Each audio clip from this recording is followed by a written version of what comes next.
আসসালামু আলাইকুম। তারামিয়ার রান্নাঘর থেকে সবাইকে স্বাগতম। আজকে দেখাবো দারুণ স্বাদের একটা রুই মাছ বোনা রেসিপি।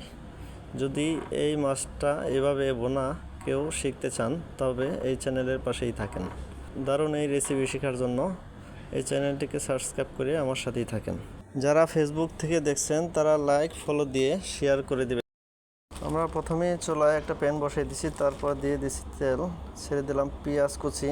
এখন হালকা ভেজে নেব।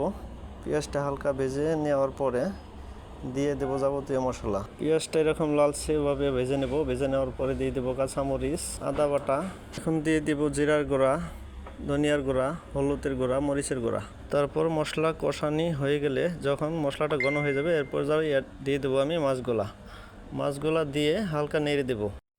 মাছগুলা দেওয়ার পর আমরা 1 মিনিট ঢেকে রাখবো। 1 মিনিট ঢেকে রাখার পর আমাদের সুস্বাদু মজাদার রুই মাছ বোনাটি কমপ্লিট হয়ে যাবে। তো বন্ধুরা, কেমন লাগলো ভিডিওটি? যদি ভিডিওটি ভালো লাগে চ্যানেলটি সাবস্ক্রাইব করে অবশ্যই আমার পাশে থাকবেন এবং ভালো ভালো ভিডিও নিয়ে আসার জন্য সবসময় চ্যানেলের পাশে থাকবেন। সবাইকে ধন্যবাদ। আসসালামু আলাইকুম।